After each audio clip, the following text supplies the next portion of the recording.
And on behalf of the organizing committee, I'd like to welcome you from the unceded lands of the Musqueam, Tsleil-Waututh, and Squamish nations here in so-called Vancouver. And I'm again reminded of the importance of grounding our work in action and in the cultural ways and laws of those peoples whose land we're living on. And a big thank you to the food organizations, the many food organizations that helped organize this event. The over 250 of you that have registered all confirm the importance of our work. So thank you for joining us. So my name is Ian Marcuse. I will be both moderator and presenter this evening. I am a second generation settler occupier of Jewish, English, and Welsh heritage. Born in Vancouver, I worked for the Grandview Woodland Food Connection for 14 years and am now coordinator for the Vancouver Neighbourhood Food Networks. So we have a great lineup of speakers. And our intention this evening is to provide just a snapshot of some food justice issues in Vancouver. We have asked each of our speakers to tell us a little bit about their work and to present one policy idea or a vision of a more food just city. To invite municipal candidates to consider these, and in our Q&A section to provide candidates an opportunity to address questions that registrants provided us upon registration. We're pleased that 23 candidates from 8 of the 10 parties and 3 independents have also joined us. So thank you very much. Some housekeeping, please keep your mics off. We are recording this event, so we'll be sending this out post-event as well.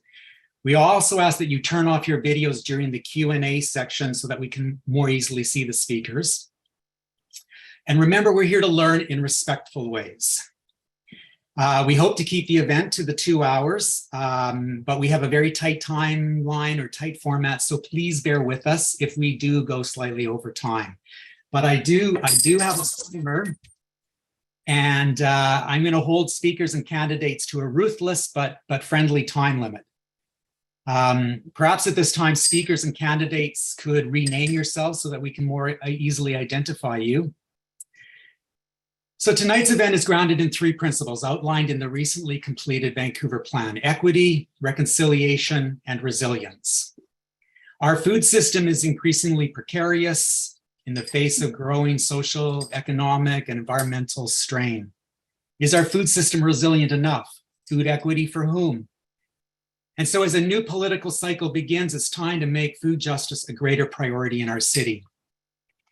So at this time, I'd like to welcome Tuyutsta Not Sis Wyss to provide us a Squamish welcome and opening presentation.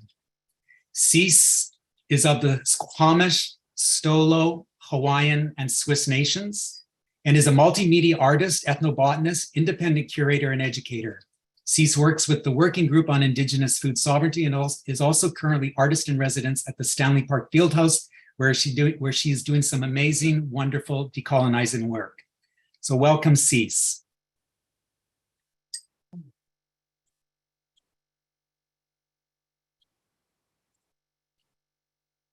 Sis, you're muted. Damn it. I've been talking away. Okay, I'll start again. Rewind. Because I'm modern.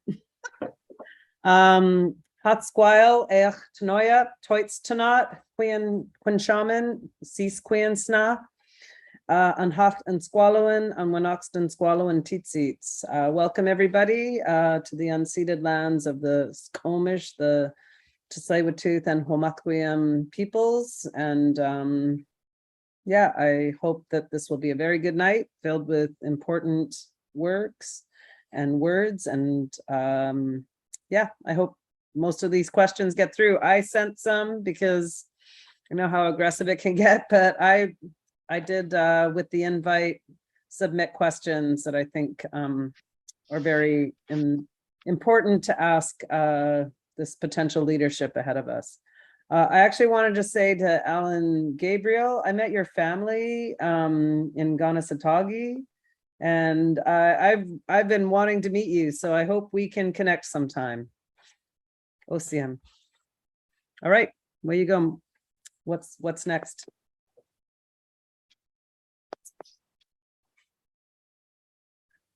Yeah, hey, Cease, do you want to give us some background into the work that you're doing and some of the challenges you're facing, and your vision for a food just city?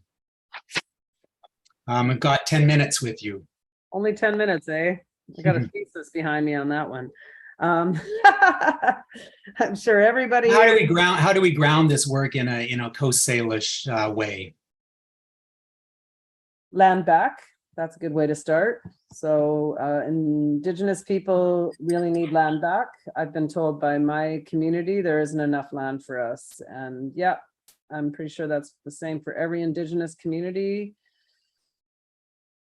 When I look at these terms, Vancouver Plan, equity, resilience, and reconciliation, I'm still trying to understand why Indigenous people keep getting asked about reconciliation when I think it's really all obvious to us. So if you don't know it, you got to do your homework, and that's where it starts. Don't expect us to explain reconciliation or decolonization. I'm an Indigenous person up until this year without any degrees to my name, and I have an honorary degree. So, if I can figure that out, any one of you can. So start with doing your homework, figure out the last 150 years in this so-called city of Vancouver, and think about the work that needs to be done.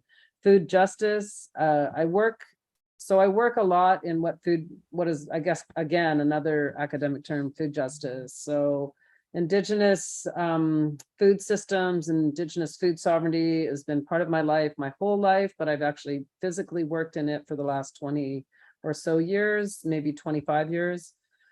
And what that looks like is communities getting together to stand up for each other. And I don't know why I'm frozen. Can you all hear me? Can you all hear me? Yes. Okay. It just freezes occasionally. So anyway, what I think is really important is that people thinking about what food justice means in this city, and what would you want your children to have in the future? Because I look at the next, again, 7 generations, and I can count 11 generations back from my granddaughter. And I can talk about what happened in each of those generations' timeline regarding Indigenous foods. And I can do that because I come from an oral community that it may not be written in your history books, but it is told to us through our orators, our knowledge keepers, etc. So I think, really listening to Indigenous people, whether they're from the 3 host nations or the intertribal community, which is very large. Vancouver in our minds is a large reservation because there are so many Indigenous people. Even if we don't fill out a census form for Canada, don't go thinking we're not here. We have always been here. We will always be here. Even when society crumbles and disappears, we will still be here. So, and we will be here because we have a connection to the land, to the water. We need to stop being forced to be asked permission to do anything to do with foods here. That is not to say that we want chaos and everybody running around hunting whatever they want at the same time. That's not what I'm talking about. And people always go to that. Stop assuming that we are people that have no idea how to do things in a civil way. We were civilized before this so-called civilization came. So throw out all your stereotypes about us, start from scratch, build relationships. These are things that are important. Again, with the organizations I work with, I've been part of the working group on Indigenous food sovereignty since it founded many years back, working with Don Morrison. I spent the last 13 years building and maintaining, stewarding, and training the next generations at Harmony Garden, which is at Hamilton in North Vancouver. There are a number of people from the city of Vancouver that work for the city that have made their way over there to help us with planting Indigenous plants, pollinator plants, etc., and incorporating our Indigenous food systems. Now working with Ancestral Foodways, and we are now doing a series of projects of reclaiming our land and doing food sovereign activities with the Strathcona Fieldhouse and the A-frame residency at Second Beach, where I am right now. And you know, I think that the idea of helping visualize our people better is about making us visible on the land. So, you know, we've started doing that with gardens. We've started doing that with cultural activities. This weekend, we had a ceremonial fire at Second Beach and did some work to reclaim that site. And everything we do is another step towards decolonizing. And what that means to me is when we start going back to our traditional ways and not having to ask permission to do that. Like I said, I'm in a field house. It's very contentious. The biggest question I get asked is, do you live there? Well, I work in here. I have a studio. I bring community in. But as an Indigenous person from here, I'm not allowed to live in my studio. And that is not an uncommon thing throughout the city. Our housing is in a crisis. So that needs to be dealt with.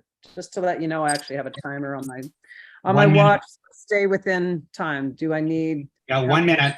1 minute? I have a different time than I was given. Okay, so I don't know. There's a lot to unpack here. So that's as far as I'm going to go. I think I've covered some really important issues. And I think it starts with get to know us, who we are. And I mean all the nations here. Stop expecting us to ask permission for things. It's very important. I love that I'm frozen in that position. And please think about what our next 7 generations need, not just what this time frame needs. So I'm going to end on that and pass it over. Torch passing over. Thank you, Cease. I understand how challenging it is to try to unpack such a huge topic. And the words that you said are very meaningful. Importance of building relations and so forth. So hello again. I'm going to provide a little bit of context and overview as well here. So I'm very inspired by the diverse food movement here in Vancouver. You know, we have quite a varied food retail environment to fairly extensive urban agriculture. We have unique neighborhood food networks, neighborhood-based food networks. And our conversations and work around food justice and sovereignty are rapidly evolving, moving us away from the charity-based model to a more full food dignity for all. But despite our successes, I will also argue that there remains like some pretty significant gaps in our city's food system's ability to weather the current and future challenges. For example, we don't have an emergency food plan, nor do I believe we have enough long-term resilience in this system.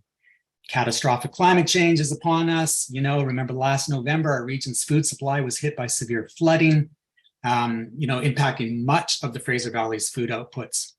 20% of our community members are low income, and those rates are very concerning. And of course, higher among racialized and Indigenous communities. And the stress of poverty is further compounded by the 10.8% rising cost of food this year alone.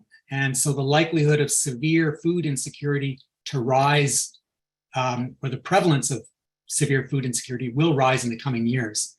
COVID has been particularly hard. And when it first hit, you know, the city and the emergency food system food banks shut down for an extended period of time. And in my work at the time, we received numerous calls from seniors and others who were very concerned about where they were going to get food from. So yes, the city has plans and strategies that do work to address these and more food issues. We have the Climate Emergency Action Plan, the Greenest City Action Plan, the Healthy City Strategy, the Resilience Strategy, and a number of other high-level plans that all mention the importance of a strong and localized food system. And then, of course, we have the Vancouver Food Strategy, which was released in 2013, then updated in 2017, claiming that 80% of the 71 food strategy actions are completed or ongoing. But this update also recognizes that more work needs to be done around ability of residents to access food in neighborhoods, greater engagement of diverse voices in policy change and food systems resilience. Then most recently, we have the overarching Vancouver Plan, and its three guiding principles of equity, reconciliation, and resilience, however we interpret those. But important for us is a page dedicated to food systems, and this will ensure that all future policies and plans conform to this overall city plan and include food assets. Five policy areas underpin this plan, including such things as supporting culturally appropriate food retail, securing space for local food growing and harvesting, strengthening our supply chains, including food hubs, leveraging new infrastructure for food assets such as neighborhood food storage, and addressing climate change through food systems interventions. Then we have 8 local area plans developed thus far, like the Grandview Woodland Plan, provide a more neighborhood specificity. But according to under-resourced food policy staff, they're telling us that it can be really difficult to even monitor these and move along many of the recommended food actions in these plans. So we have a lot of plans, and I would argue that they remain largely aspirational without adequate funding proportional to the food crisis we are currently facing. Funding for the municipal food system comes through both the operations budgets and the capital plan. Vancouver's 2022 operating budget is $1.74 billion. Food systems funding roughly pays for 2 city staff positions, parks and engineering food-related staff, school food grants, the sustainable food system, and a portion of the Greenest City grant, totaling approximately $1.15 million, or a mere 0.06% of this operating budget. But even more alarming for us is that in the city's $3.5 billion capital budget for 2023 to 26, there is virtually no money directly allocated to food systems infrastructure, for example, food hubs and gardens. Though in a last-minute motion to council from the Vancouver Food Policy Council and a lobby effort by a few of us to reinsert a $12 million gap in food systems funding, a mere $600,000 was put back into the capital budget for the Downtown Eastside Indigenous Food Hub, Food Sovereignty Hub, and the South Vancouver Food Hub, conditional on 25% matching funds from the community. Developer cost levies and community amenity contributions from large development projects may be leveraged for additional food assets, for example, a new farmers market at the new St. Paul's Hospital. However, many developer contributions do not directly fund new food assets, nor this funding may never be quite enough, then requiring the city to contribute additional capital funding. So back to our diverse food environment movement, and a big shout out to the many groups that are doing amazing frontline food work with so little funding, especially specialized food provision where our social systems are sadly failing, like AIDS Vancouver, A Loving Spoonful, Pacific Association of First Nations Women, YWCA Sheway, KidSafe, UBC Food Hub for Students, Kinbrace Refugee Housing, and many, many, many more. The Vancouver Neighbourhood Food Networks are also a great model of place-based community building, unique in North America. Working out of community centers and neighborhood houses, these networks build relationships, design appropriate community food programs, activate community around food skills and knowledge sharing, increase food access capacity, and advocate for systems change. And so over the past 15 years and have helped shape, I think, a much more dynamic food movement in Vancouver. So I believe a knowledgeable, engaged public is really essential for building food security, and it all starts in the community as the bedrock to all systems change. It's a bottom-up change. Food networks can support this, but require coordination and proper resourcing that if we are serious in the work that needs doing. 13 current networks and their many partners cover 22 Vancouver neighborhoods, but they often operate on very limited funding, struggle to maintain underpaid coordinators, all the while straining to keep up with the growing food needs. Still, while we see the work done over the years, my vision and policy direction for council would be to expand and properly fund these place-based networks to all Vancouver neighborhoods, staffed by properly paid full-time community food developers, and in so doing, greatly increase our food systems change and impact that would undoubtedly make Vancouver a food justice global leader. Thank you very much for that overview.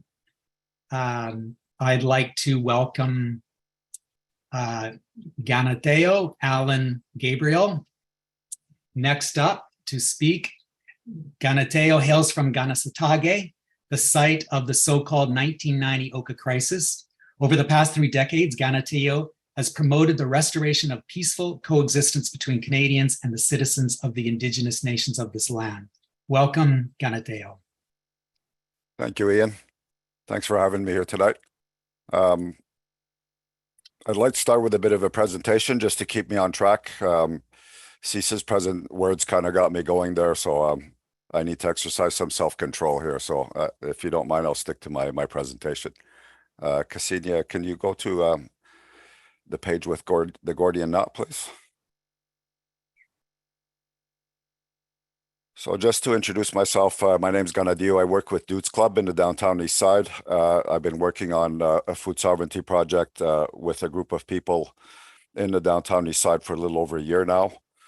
We came together around hunger, around COVID, but we know that there's a Gordian knot that needs to be dealt with in the downtown east side that involves much more than that. It includes housing, poverty, and inequity.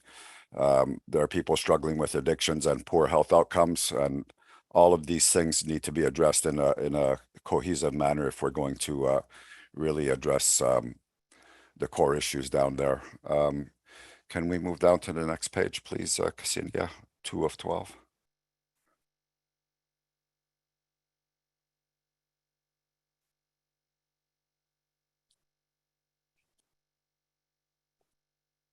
Sorry, I'm following on my own page here.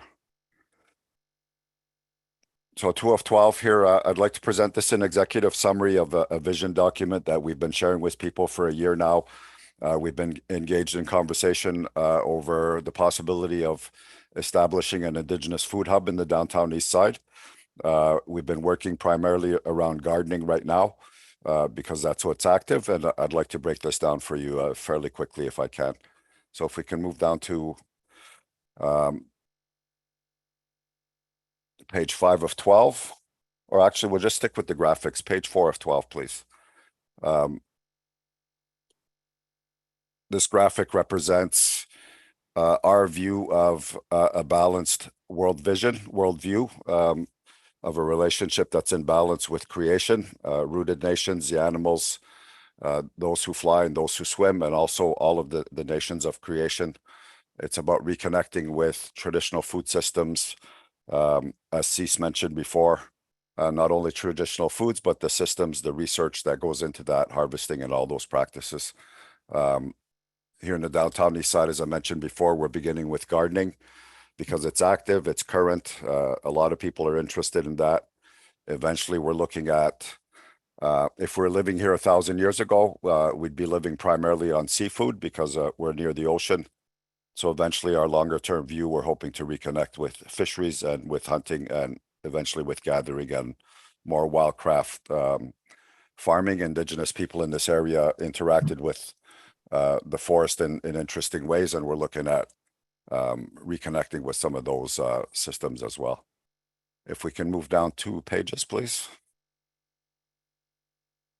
I want to talk a little bit about what's happening now and the resourcing that's taking place in the downtown east side. So these 3 plates, we're going to hopefully engage in a discussion on reconciliation. Some of the teachings that Indigenous people might share with you is the concept of a dish with 1 spoon, which is something that we all hold in common, and that's that the land belongs to nobody, but the resources that are there are meant to be shared and used in a respectful way. So the 2 plates, the plate in the top quadrant represents what's happening today. I work with the food sovereignty project that I'm working on is based out of the garden next to the Astoria, if you know where that is, Hastings and Hawks. I work with 5 kitchens that are preparing over 11,000 meals a week. Those kitchens are receiving in part ingredients that we grow at the garden, also donated foods that are being prepared. Those prepared meals in turn are being distributed to people living in SROs and on the street and in different other venues. The second plate represents people living in SROs who are also receiving raw ingredients, preparing those and distributing prepared meals to people in fellow residents in their SROs. We anticipate that if we do this properly, we could look at annual surpluses. So we're looking at the possibility of some interesting retail options further down the road, a diner right up to maybe a 5-star gourmet. There's no reason why we can't be showcasing some of the foods that we're producing locally in some interesting way. So that's some of our pie in the sky ideas for the future that we'd like to discuss in more detail. If we can move down 2 more pages, please. We call this section re-resourcing. Indigenous people have long known about permaculture and about using resources in an effective and efficient way. We've got some ideas on how we can eliminate some of the waste that we see currently, not only in the food system, but also in terms of land use and all of that.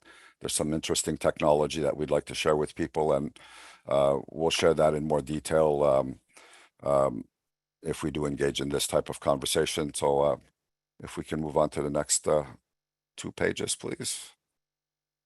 We believe that when we do this right, we reconnect with the land and reconnect with traditional practices, then what we're able to do is engage in what we call rematriation, which talks about what we give back to creation and to Mother Earth.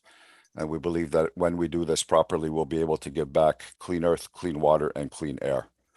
So that's the longer term vision that we'd like to talk about. I'm excited about the words that Cease shared already. Looking forward to connecting with you on that. I'd like to bring it back quickly to the work that we're doing in the downtown east side, because I think that's more relevant to this discussion tonight. I've been involved there for a little over a year now. We've gotten some assistance from the Vancouver Foundation to explore the notion of a food sovereignty hub in the downtown east side. It's based at the Astoria, as I mentioned. We're offered the opportunity to work out of the garden there that is managed currently by the Downtown East Side Neighborhood House. We partner with Watari, with WePress, with Dudes Club. Grandview Woodland is involved in that, and also the SROC, Single Room Occupancy Collaborative.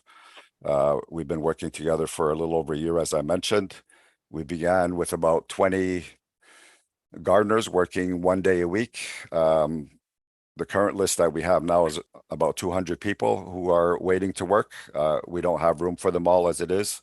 We've expanded our work shift to 3 days a week, and we're now able to accommodate 45 people that come and work on a regular basis, taking care of the garden, maintaining it, weeding, also harvesting and producing fresh produce that goes to supply the kitchens I mentioned before.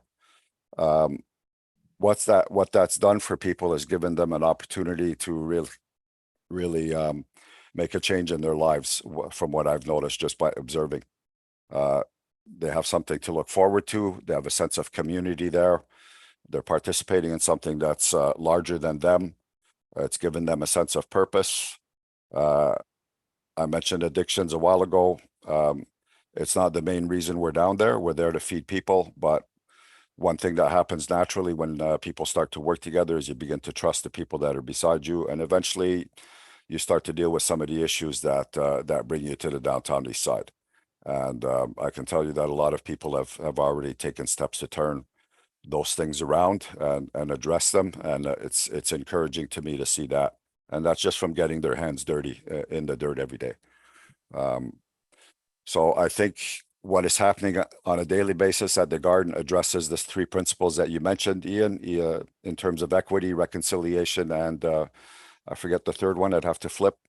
But that happens on a daily basis around the garden and around that community. I think there's a lot that people assume about the downtown east side. There's a very strong stigma that exists there, but when you spend some time there and you get to know the people there, you really see the deep connection and the deep sense of community that exists there, and the extent to which people take care of each other there. And the way they come together is just encouraging. So they've done that on their own by coming together and working every day. I'm hoping that is allowed to happen, to continue. It's been very difficult. Cease mentioned the reasons why. The majority of people we work with are Indigenous, so they're here because they've been dispossessed and displaced. Many of them are dealing with unresolved trauma. And, the reality is that we hear nice words of land acknowledgement every meeting I go to, but the reality is that Indigenous people really don't own any land that's legally recognized in this country anymore. Reserve land belongs to the Crown, and there's very little that we control. And it's the same in this city. So I think C spoke very eloquently to that. I hope that we can have that conversation and have a real conversation about reconciliation. The first time I came to this city was with the Royal Commission on Aboriginal Peoples. That was created after Oka. I remember my experience the first time I came here. I remember the conversation that commissioners had at the time. We said we're going to fix this situation. 30 some odd years later, it's still here.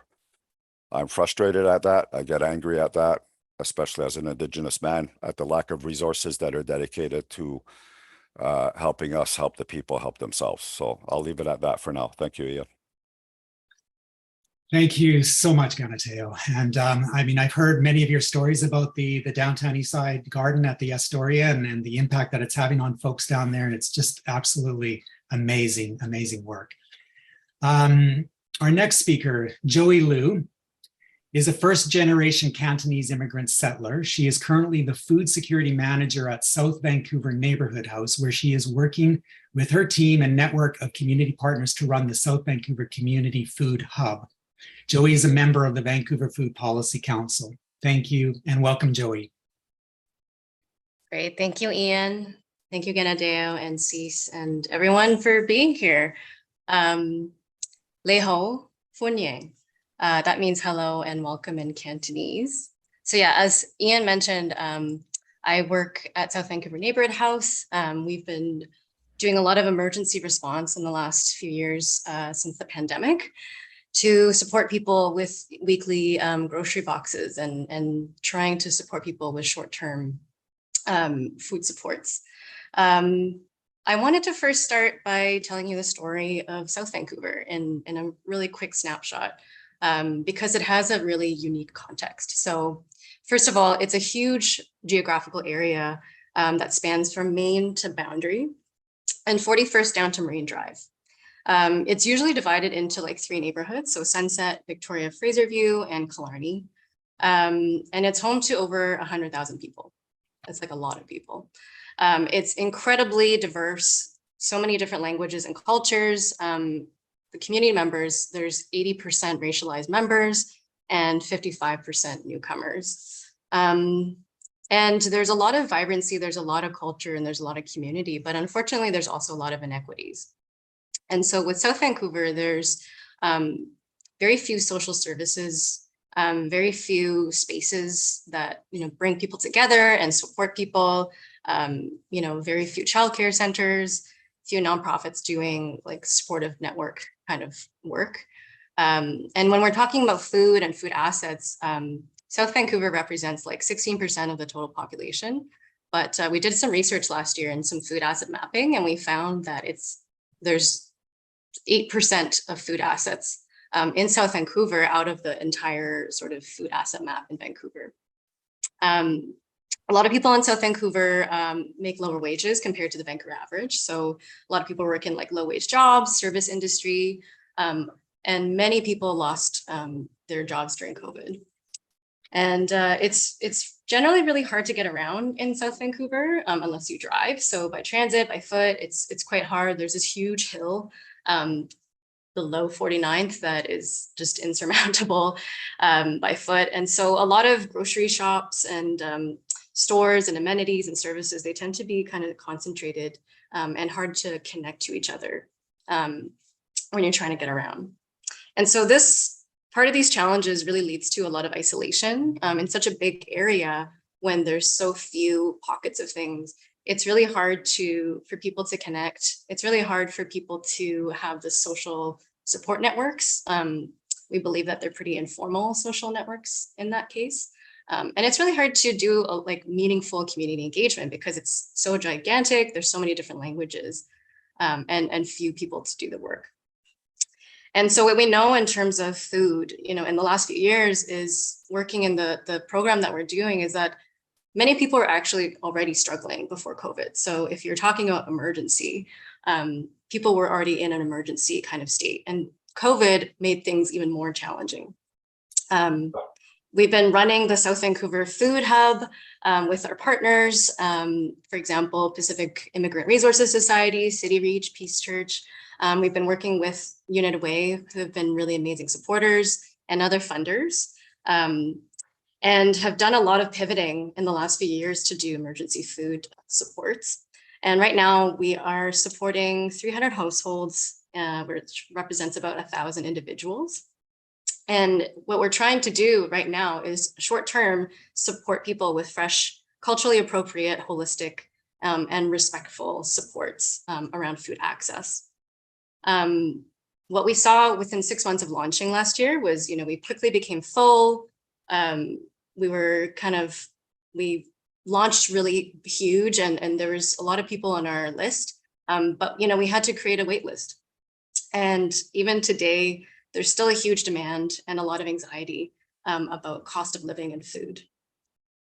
In terms of long-term, like what we know is that there's a lot of, again, pockets of vibrancy and leadership and community in South Vancouver, but everybody's quite isolated. And what we are really interested in doing in the future, starting now, is how do we harness the energy and the diversity in these neighborhoods? How do we build resilience and systems of care that are like preventative and not reactive? Because, we know that it doesn't stop at hunger. We know that it's really important to have food access, but what we really want to see is complete connected neighborhoods in South Vancouver, and a food system that has access and, affordability, but also different food justice initiatives that are driven by the community and economic opportunities. So right now we're on a mission to figure out how we can grow more food assets, strategies and spaces and programs for each unique neighborhood in South Vancouver, and really help people to feel connected and lead and nourish each other. And really ultimately where community members can transform South Vancouver itself. Because we really believe that food has the power to bring people together, increase all kinds of health, care for the land, and especially for the context of South Vancouver, if we can bring in more of the vibrancy, the bustle, the markets and things like that, it'll actually help to bring in overall services and quality of life for people. In terms of this, how people can support this work and the candidates and the city, we're getting ready to do a lot of listening and learning. So really supporting our engagement, helping us reach more people, helping us create strategies that are unique to each neighborhood. What we really want to see is investment and funding in social services in South Vancouver and building more food assets, more support and funding around infrastructure, programming. And we believe that by doing this, this is really equity in action.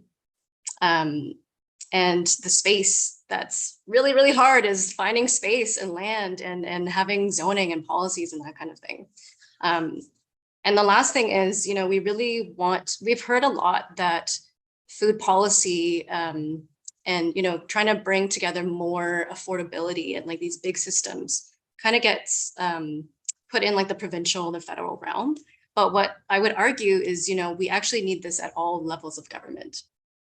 And so what we'd want the city to do is to work with us to, push those provincial and federal levels and figure out how we can provide maybe like universal food programs or different, a better standard and a baseline for people so that we can do that transformative work. Because there's a lot of power and potential in the community, especially when, you have food that brings people together. And we really hope that, all of you and everyone who's working really hard at the city can walk beside us to do this kind of work. So thank you so much for the opportunity and for everyone coming together in this really, really important conversation. And I'm excited for us to transform together. Thank you. Thank you, Joey.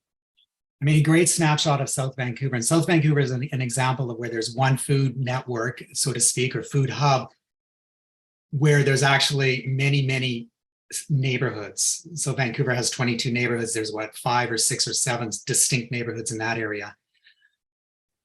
Thank you. Okay, moving along here. So our next speaker, Christina Lee, we're really happy to have with us, is a 2.5 generation Cantonese settler on stolen lands. She is currently the manager of operations and special projects at Hua Foundation, where she is currently leading the Language Access Project and co-leads Hua's capacity building and consulting portfolios. Welcome, Christina.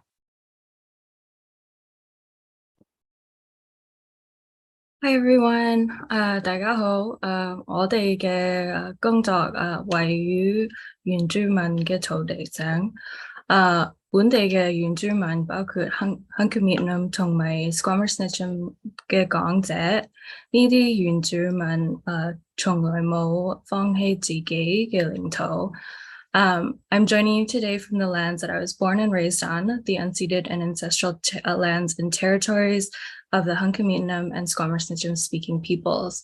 These include the Musqueam, Squamish, and Tsleil-Waututh nations in what is colonially known as Vancouver, as well as the Kikite, Tsawwassen, Coquitlam, Kwantlen, and Katzie nations colonially known as South Burnaby. My name is Christina Lee, and I'm the Manager of Operations and Special Projects at Hua Foundation. And I begin my presentation today by acknowledging my position on these lands, and specifically to do so in the language of my ancestors as a Cantonese settler. And to be clear, I haven't always had the ability and confidence to do this. My mother tongue does not come easily to me. It was squeezed out of me at a very young age, and I've had to fight really hard to take it back. Hua Foundation was created out of a desire to hold spaces for youth like myself to have these complex conversations about how we hold these kind of disparate parts of ourselves in tandem, and how we create spaces for youth to bring their whole selves to the conversation, where I feel supported and held as I speak before a room or as a Zoom panel, reclaiming a language that was taken from me and moving towards a future of my own imagining. I think this is, in essence, what equity is. And food is a huge part of equity, specifically as it relates to our identities. There's a growing discussion on the ways that culture and knowledge in general are inherently tied and passed along through food and our relationships with it. And to take it one step further, how do we see the role that colonialism has played and continues to play in our relationships with food?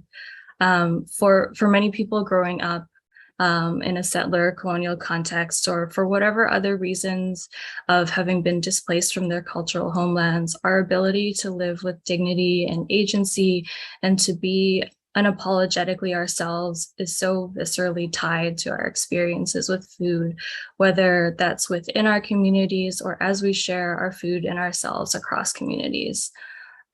Food is often the first connection that we have to our culture, as well as the first steps into cultures that are new to us. Food threads together our relationships to people, to places, and for people like myself, even to language. And for Hua, our roots are in Chinatown through our earliest food work there. Lots of people think of this neighborhood, and not incorrectly so, as a place of major historical significance for the city, for the region, and arguably the entire country. And while that kind of idea of Chinatown isn't necessarily wrong, this definition of cultural heritage has been damaging in that we're only able to imagine heritage in the past tense. But the reality is that Chinatown continues to offer cultural food assets, goods, and services to people who still rely on them today. Like, how do we move beyond the past tense imagining of ethnocultural communities towards an image of continuity and sustainability for living heritage and culture? And those are some of the big questions that we're tackling within our community, but importantly, what we're hoping to do is also extend that further to other communities, for example, like the Filipinx community in Joyce Collingwood, that don't necessarily have the same historical distinction or privilege to have been able to argue for their recognition in the way that Chinatown has. Can we work in solidarity with each other as well to uplift Indigenous knowledge and stewardship towards land back? And beyond meeting basic needs, can we imagine food justice as empowerment? One of the challenges that we've been really discussing at Hua is how to shift our thinking and our work away from a reactionary kind of fighting against to proactively building towards.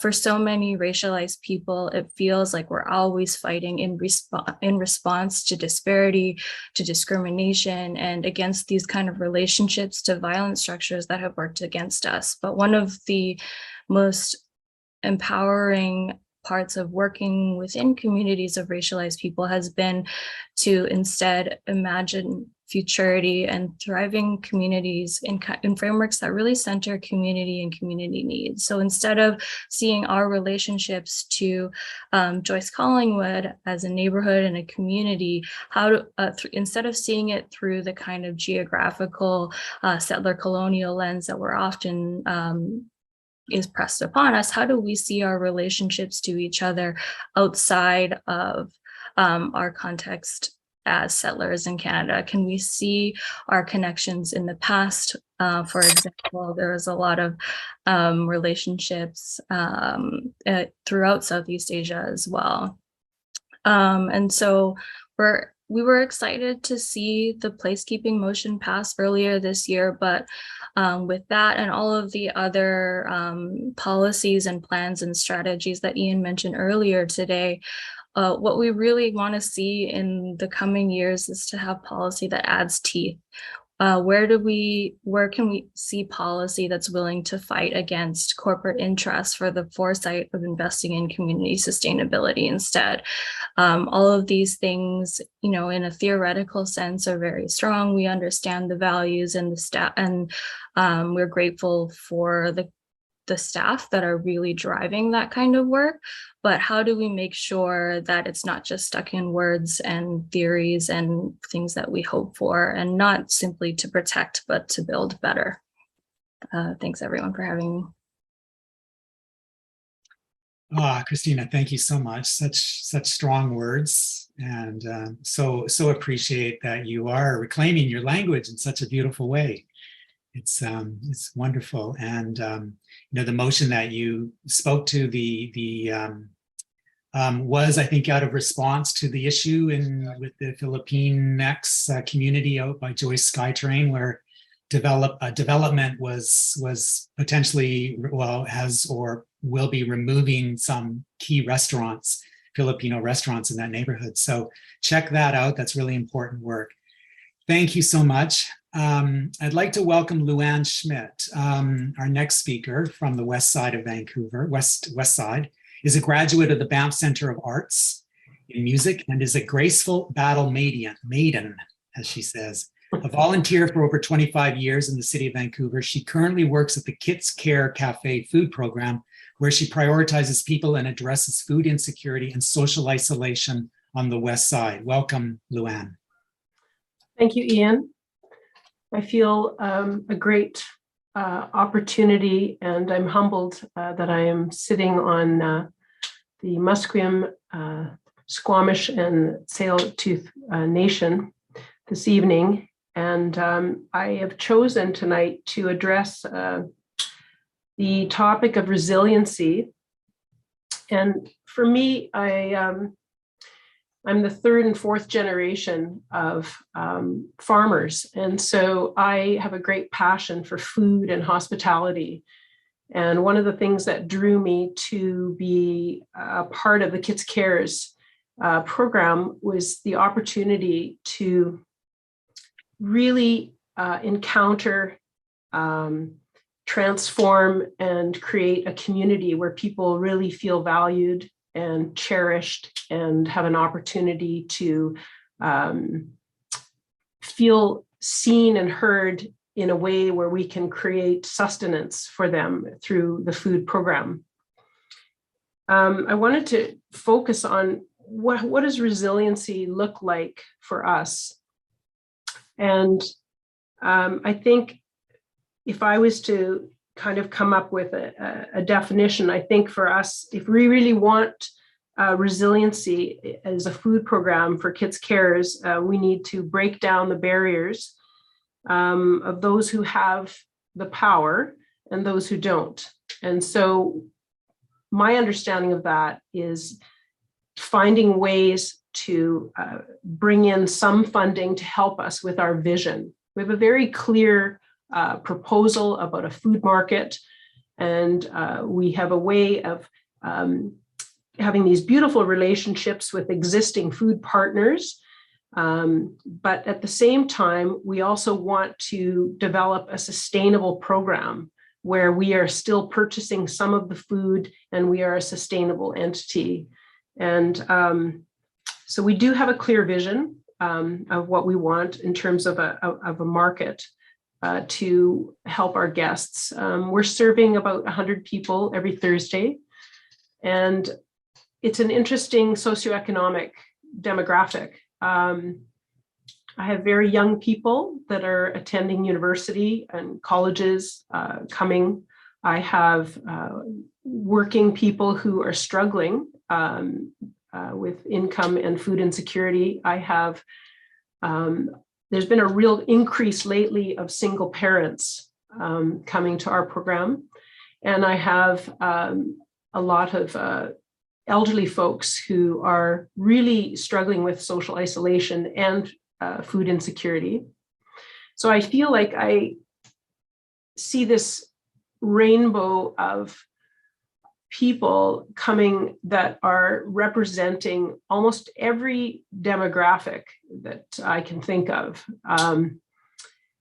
And I'm humbled by the fact that what I see on the ground every week is I'm going to use the acronym HALT, which is hungry, angry, lonely, and tired. And I see that the hunger is really stemming from the lack of food. We simply cannot provide as much protein that we would like to be able to be distributing. You know, we have vegetables, we have a certain amount of food, but we don't have the funding to really cover some of the basics that we would like to further that. And I think the anger piece is for people is really the lack of agency that they feel, in the sense that they are there, that they've come, and that they are in a position where they're having to ask, or and I see this, and it's very real, the lack of agency. And I feel that for myself, my hope is that I want to continue to strengthen the community. And in so doing with a market, we really can give people the agencies where they can choose the food that they want from our market, and choose what they want for their families, as opposed to just having food that's simply handed to them. So that's a part of that for me. And I think the piece about the loneliness is really the isolation. I see this so much in people's voices, in their body language. I see an intense isolation and loneliness. And I feel that they're coming to our cafe even just to have those conversations and feel a vital connectedness to our neighborhood. And then the tired piece of the acronym of HALT, the tired piece, is really about, you know, I have guests that are coming on 2 buses to get to where we are. I have people that are, you know, haven't had access to a safe place to sleep and are really struggling. And so I'm humbled by the fact that we're able to open up our doors and welcome as many as we can, but we really do need some support in terms of our funding, because we have a vision and we can be sustainable, but we do need some grant money in order to move forward. Part of our model and our vision is that our guests really have the agency to choose their own food, and that the model would include that guests can actually, you know, they can buy the food at a subsidy below wholesale cost, and while it will still provide some free items to guests who aren't in a position to have subsidized food. And we have a really strong proposal for that. So in terms of dispelling some common myths, I think that's something I wanted to share tonight with all of the people that are viewing this. Food insecurity can look very differently than what some people might think. There are very much the working poor in Kitsilano. People are coming because they just simply can't make ends meet. And it's really becoming quite visible among the single parents, as I mentioned earlier. This is something I'm seeing just in the last month alone. There's been a spike in food insecurity there. And I think that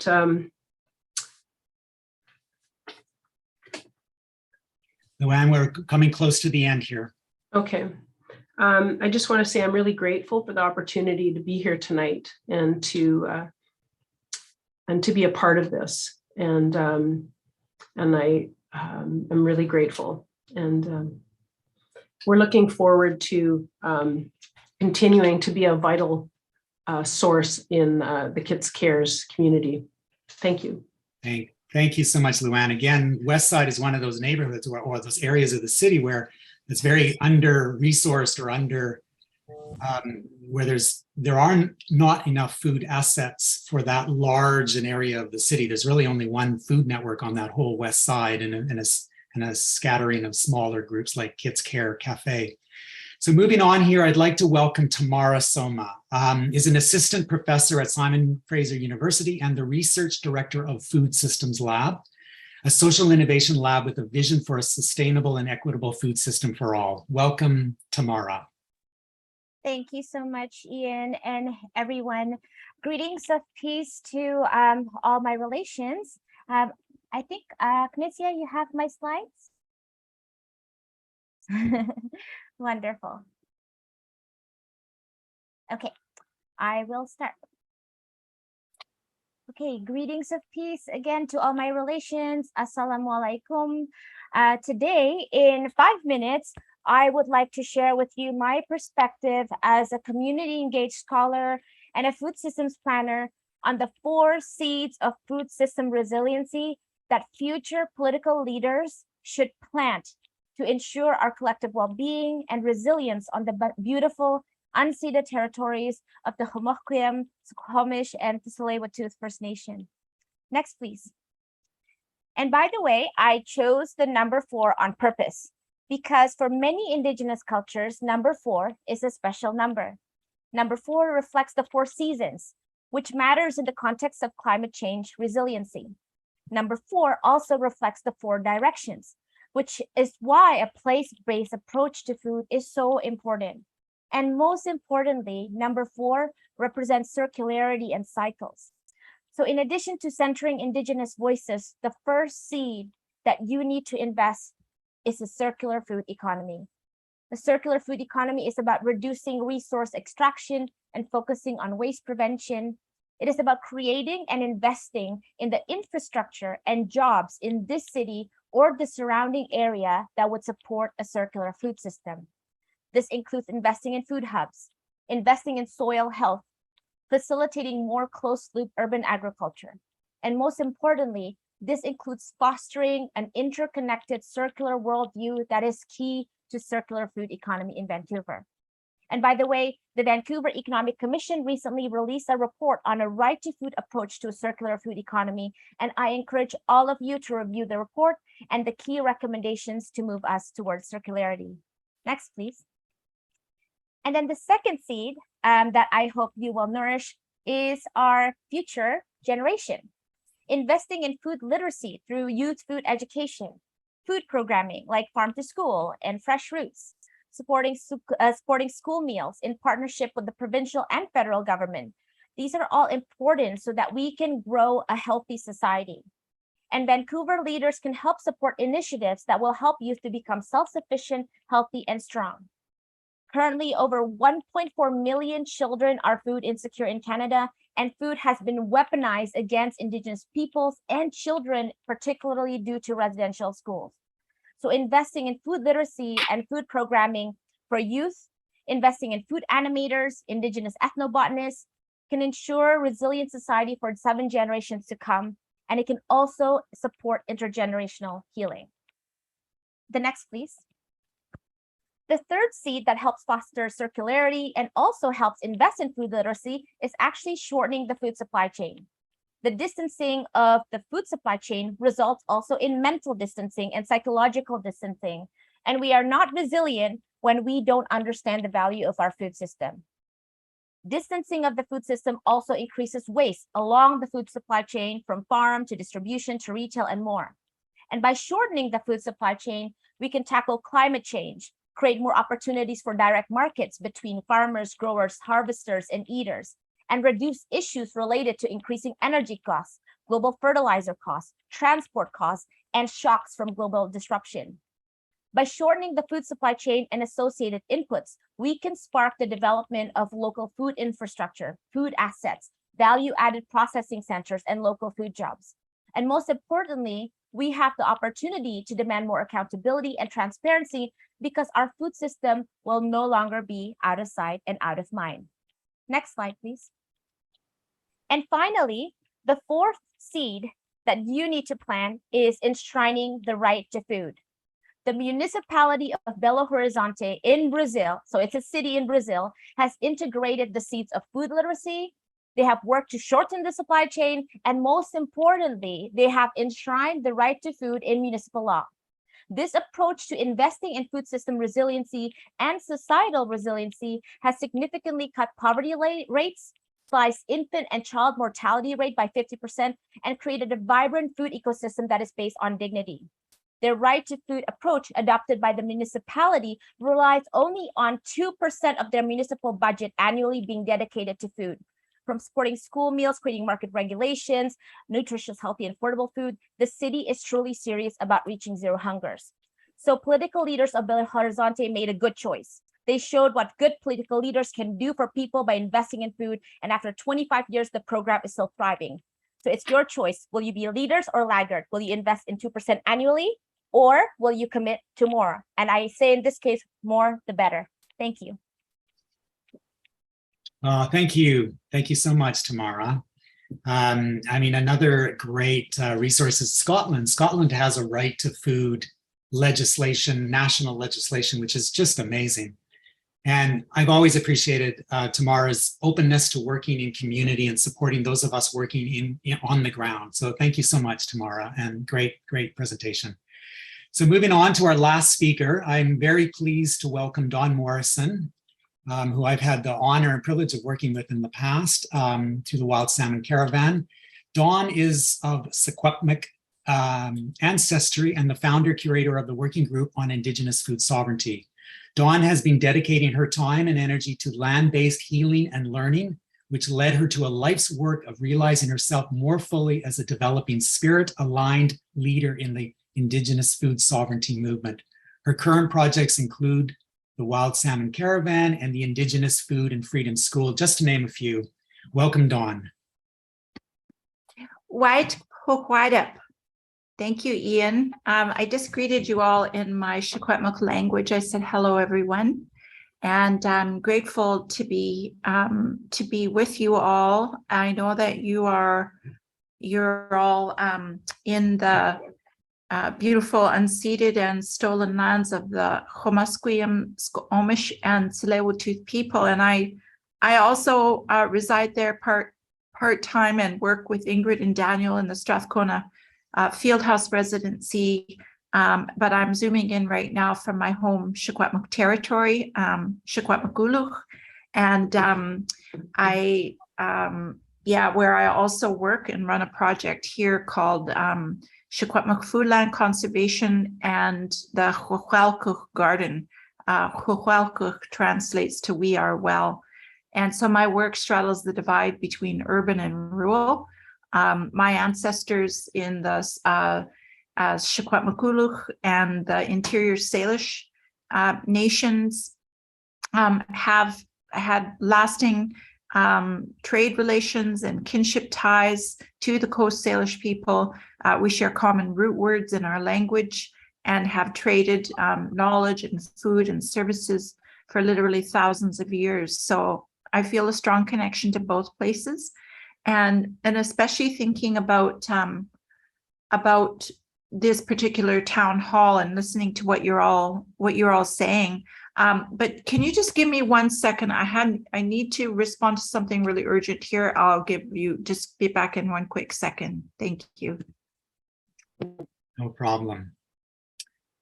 Yeah, I mean, I'm going to jump in here real quick while we're waiting for Dawn. So Dawn is currently in the process of organizing what's called the Wild Salmon Caravan. And oh, you're back. Yeah, I'm back. Okay. Yeah. So sorry about that. I've got juggling multiple things always, and kids and people, in the middle of, anyway, I'll spare you the details, but I'm back. So our projects, in addition to the work on the ground, where at the Strathcona Residency and in Chase here, we do we give and share and trade a lot of food back and forth, because we really feel that Indigenous food sovereignty needs to be demonstrated in a living reality, and needs to build on activation of our ancestral foodways, which is the amazing organization that Ingrid and Daniel are growing out of the field house. And so that activation of our ancestral foodways is activating memories of our ancestors who literally lived the reality of food sovereignty for thousands of years, and really wanting to build on that.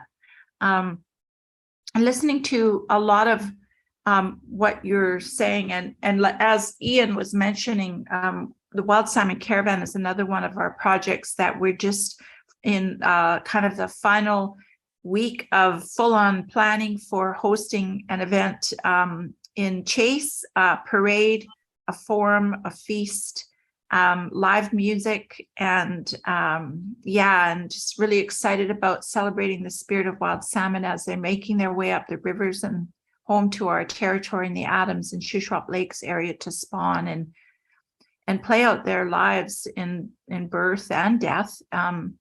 And really look at, the importance of how the wild salmon connect us from coast to interior Salish, but also connect us in the ecosystems and the land and the food system and the foodlands, and their important role in conserving is really a challenge, for us.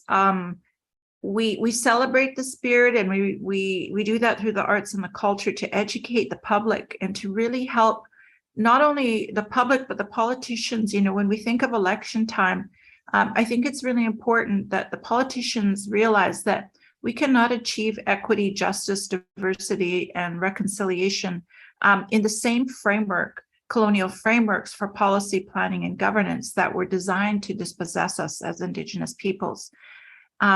So the existing frameworks for policy and even food security action plans, even though I know a lot of good work went into the current action plan that Vancouver has worked on, it's still within a colonial framework that is never able to reconcile with the broader ecological, cultural, and temporal scope and scale of Indigenous food sovereignty that is encoded in our language. So language, our Indigenous languages are actually an indicator of food sovereignty. And without the language and that knowledge and that broader scope and scale of how, and the worldview and the cosmology, it really feels tokenistic. And so I think it's really important, when I think you're all saying really important things that, of course, the politicians and, the people, the system needs to hear. And so it's not to kind of denounce any of that. It's really just to try and shake things up, because I think we've been politely sitting around talking about this for me, it's close to 20 years. Our working group on Indigenous food sovereignty will celebrate our 19th birthday this March. And quite frankly, I'm getting tired. And we're trying to, prepare the next generation of leaders in the reality that they're faced with in the serious crises, global food security crisis, but climate crisis, public health crises, mental health crises, you name it, we're experiencing it right now. And at the same time, in a city like Vancouver is rated as one of the top fourth highest quality living in the world. And so relative to that, we also know that it's the most, one of the most food insecure communities in all of Turtle Island, and most poverty stricken. And I know that Ingrid and Daniel, who take care of the field house at Strathcona, experience the trauma that and embody a lot of that trauma that has come along with, thinking about, they're also breathing life into a space to really look at how we can be better guests in Coast Salish territory. And it's been very interesting thinking about, the lack of financial, technical, and human support that this system has created. And still, we're on the front lines as Indigenous peoples in some of the most insecure and unsafe neighborhoods, with little support from the Vancouver Police Department, with little support from, with less than adequate funding. There should be 3 full-time jobs. I've developed projects like this in the past, and I know that a minimum $250,000 a year budget is really not asking a lot, but it's been very challenging. We also find that, with a lot of the issues that have been outlined by speakers, around land back, around the poor mental health, the isolation, the lack of, of meaningful connection in so many ways, the poverty, the need for more small scale markets that are accessible for people. All of those things are still within a capitalist framework that I would argue will not really ever work for the kind of people that we're wanting to, facilitate some healing where it's possible. We know that we're working with a lot of high risk offenders. That's a different story than working legitimately with, Indigenous children who have aged out of foster care and are homeless, to elders who, have a lack of connection to healthy community or, dealing with food epidemic rates of food related illness, diabetes, among many other kinds of chronic illness that is, through my own experience with the way I've embodied trauma as a Secwepemc woman in this colonial reality, is, a lot of digestive issues and chronic inflammation in the body is just a indication of the chronic inflammation the earth is experiencing right now as well. We need healthy land. We need healthy corridors. It's not enough to grow a garden in a park. We need Indigenous food lands can only be restored with healthy, functioning neighboring ecosystems where the neighbors talk to you before they cut down cottonwood trees where eagles are nesting. We need the parks operators to be able to allow the water to surface and be where it wants to be, and let nature teach us how to grow green spaces and corridors that are needed to be able to restore Indigenous food lands and take care of what the Coast Salish people have stewarded for thousands of years, and to really look at what meaningful land back is all about. Without land, without language, without our culture being centered within the ethical spaces of engagement that are needed in a decolonizing food system framework, I fear that we'll be sitting here another 20 years and still talking. And so I'm being blunt and frank because I'm claiming my my age. I feel like I'm aging out of this work, and I'm of the age of, I'm not actually a grandmother yet, but I think I'm becoming of that age where I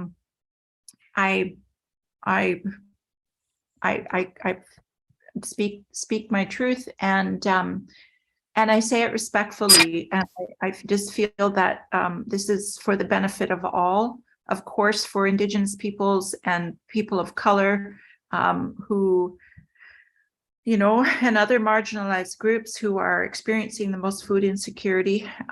But in the longer run, I think it's for the benefit of all of humanity to have healthy, functioning ecosystems that are, you know, transcend beyond the scope and scale of an agricultural narrative that has proven to be one of the most destructive human activities on the planet, and led to declining of the health of humans and ecosystems, among other kinds of resource-based extractive economies that, you know, are very capitalist in nature.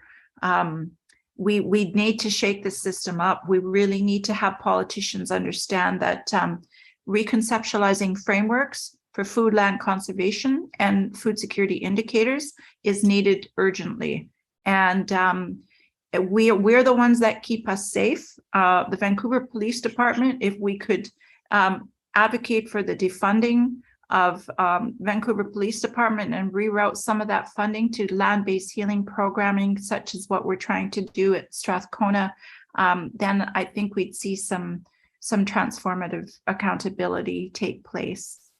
Dawn, can I interject? Yes. We need to wrap up here. I love what you're saying.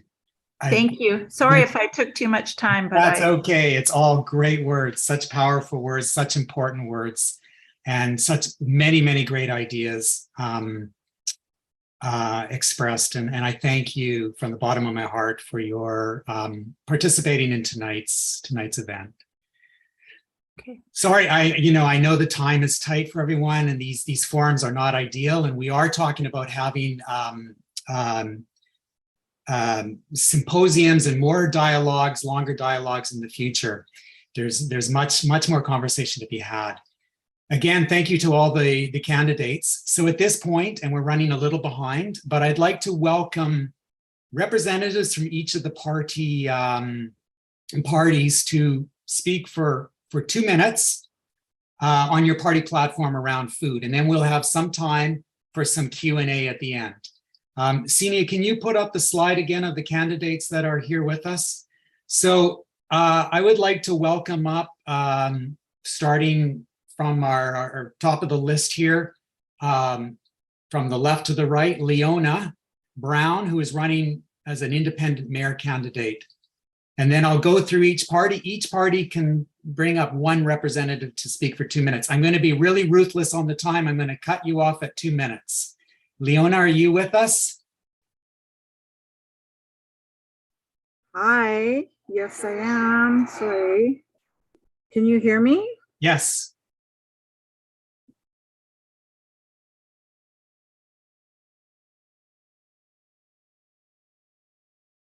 Oh, you're Okay, muted. there we are. 2 minutes there, LouAnn. Hi, everybody. My name is LouAnn Brown. I am Gitsan through my parents and Nishka through my grandparents, and I consider myself a refugee to these unceded territories of Musqueam, Squamish, and Tsleil-Waututh. And I'm running for mayor of Vancouver, the first Indigenous, the first woman, I believe, hopefully to be the first woman mayor of Vancouver. But I've been working behind the scenes as an advocate, Indigenous advocate, through Parks Board, through City Hall, through the Vancouver School Board, around a lot of the discussions that happened here today around food justice. And I feel very empowered and very pleased to hear the words from Don Morrison talking about police and defunding, because it was one of the first platforms that I considered after seeing the budget for the city and how much of that money is going to police funding and how much is taken away from every other work that I'm in. to support the police. And it's a scary thing to have to bring up as an Indigenous person. I know I'll get the backlash, I know I'll get the hate, but overall, this is just a way of saying it. We need to stop giving them a raise. We need to start supporting our community. We need to support our neighborhood houses and community bases to design this city in a better way.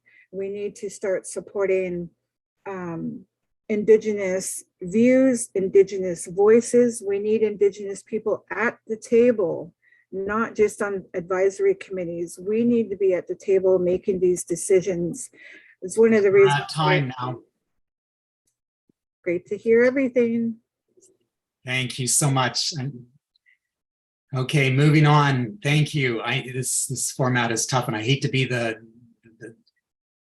timekeeper in this. So, do we have a representative from the next party on the slate there? ABC. Sorry, Ksenia, where's that slide again? Hi. Hey, Victoria, hello. So my name is Rebecca Bly. I'm a city council first term elected running for re-election, and this is Victoria. Victoria Young, I'm running as school board trustee. So we'll just have one of us speak. Is that what you said, Yes, Ian? 2 minutes, one of you speak, yes. Okay, great. Well, I'll jump in just to thank all of the speakers for preparing such meaningful comments about your experience dealing with food justice in our city, and I particularly around South Vancouver, and I know Neighbourhood House, and there was a lot of work done during COVID. So just acknowledging though right across the board how much the community really rallied around those that are really dealing with food insecurity in our city, particularly highlighted with COVID. So my last minute, I just really wanted to focus on the first 2 years of this term. I sat with Councillor Reeve on the Food Policy Council and primarily focused my efforts around bringing more sort of food knowledge infrastructure programs to school age kids. And that's through working with Food Secure Canada, with working with BC, with the Coalition for Healthy Food, School Food, and the BC chapter, Samantha.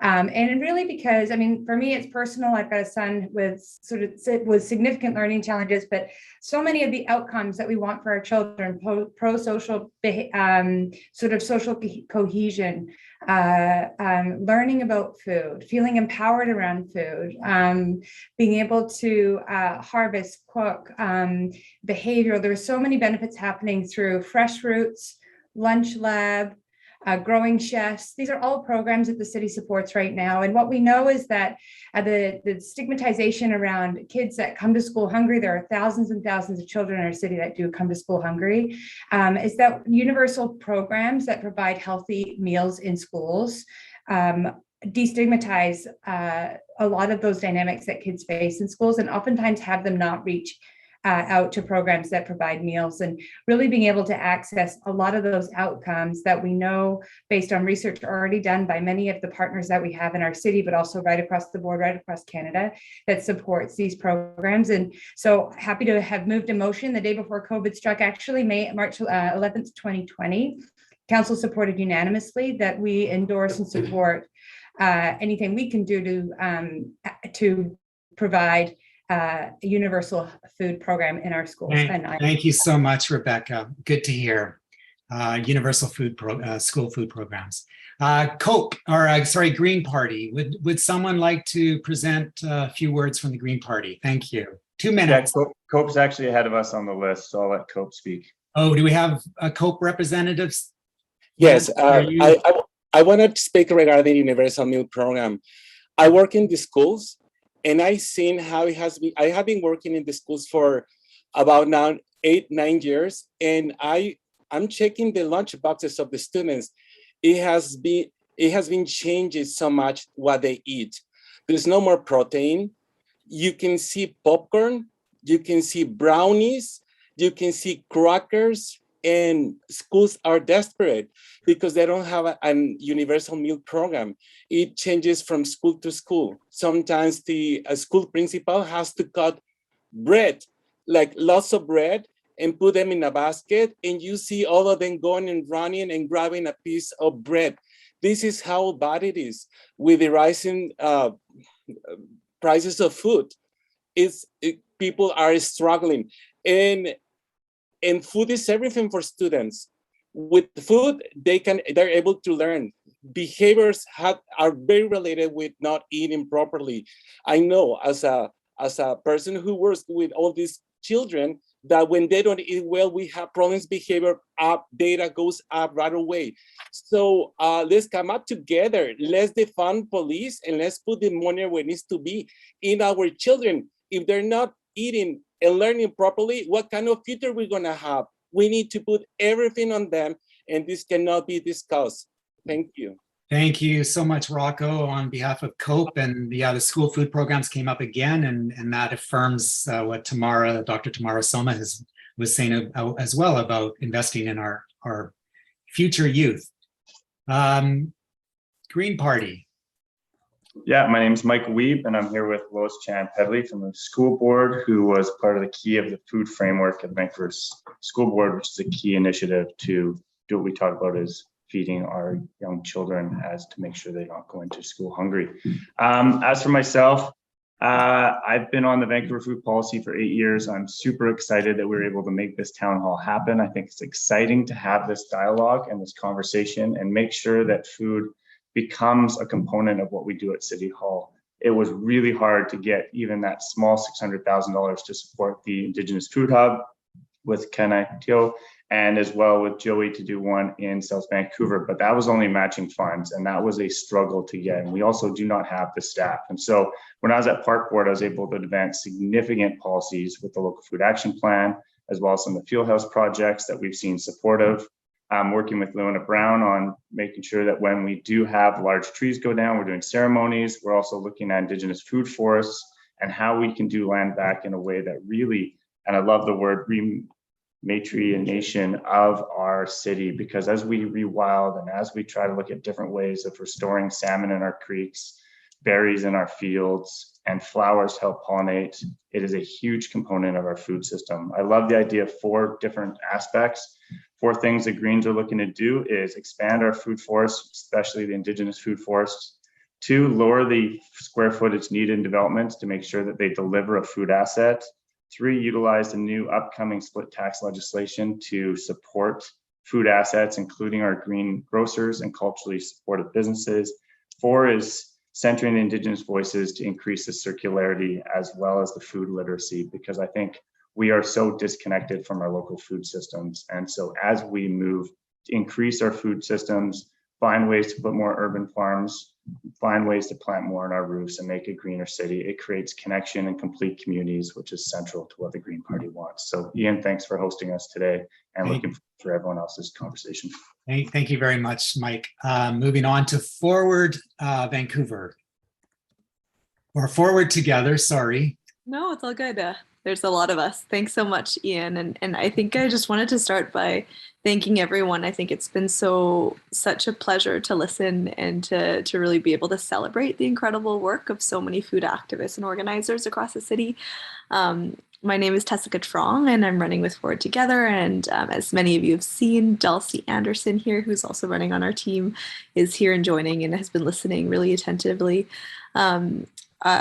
I think first, I wanted to raise my hands and say thank you to all of you for the work that you're doing, and also to the level of coordination that I'm really seeing across as a climate activist and an organizer. I think it takes so much work to build those networks and communications, but I think it's also essential, as I think Joey, you pointed out during the COVID pandemic as well, where often we're adapting and responding to the needs immediately on the ground.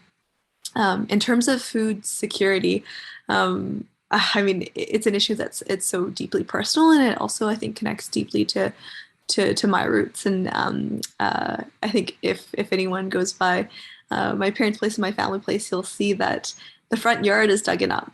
it's a garden, it's a place for food to grow. And I think our commitment at Forward Get Together is really to work with each and every one of you to figure out what are the priorities and to ensure that there is deep and sustained funding. I think that's what I was taking furious notes as each of you were speaking, because there were so many powerful ideas and so many powerful projects that have been happening here. But I also appreciate so many of you bringing projects and lessons and learnings from around the world as well. Definitely wanted to echo, I think, Michael, your point as well around rematriation and the 4 directions. I think there's so much that that's happening on the ground, and for me the question is really how can we show up and be advocates and allies for you on council to ensure that when those questions around funding for food security and when there's challenges around legislations that are preventing folks from being able to do the work on the ground, how can we be your allies to really show up on council and to vote and to move motions to ensure that you're represented and the good work that you're doing on the ground can move ahead. So that's my commitment. And I see Dulcie nodding as well, because we've been in this environmental movement with many of you for so long, for decades now. Time's up, Jessica. Thank you so much, Ian. I really appreciate your work too. Thank you, Dulcie, for joining us as well. Okay, do we have,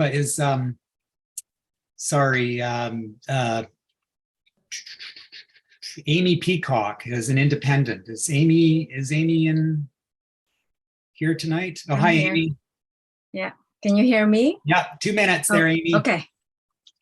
It's actually Amy, but I love the way you said Amy. So thank you so much. So imagine going to bed with empty stomach. As an adult, it's very difficult. But imagine educating children with empty stomach. It doesn't work. And I'm absolutely agree with Leona Brown. We need to invite and include the Indigenous people in order to create a sustainable food insecurity. For me, what I am seeing, if we really truly move Vancouver forward, we need to start electing candidates based on character and integrity, not popularity. Because we have seen and heard so many empty promises. And I'm hearing this from the community. It's getting very old and tiring. So I'm hoping that in 2022, we not only see more incredible leaders, but also inclusive. That means more colors in the office in 2022. So Ian, thank you so much for inviting me. It is such a pleasure to be here. Thank you. Thank you so much, and thank you for joining us. Lovely. Okay, is Iona Bohamis from One City still here? She may have left us early, I'm not sure. Okay, it's possible. It's possible that she did leave us. Do we have someone from Team Vancouver?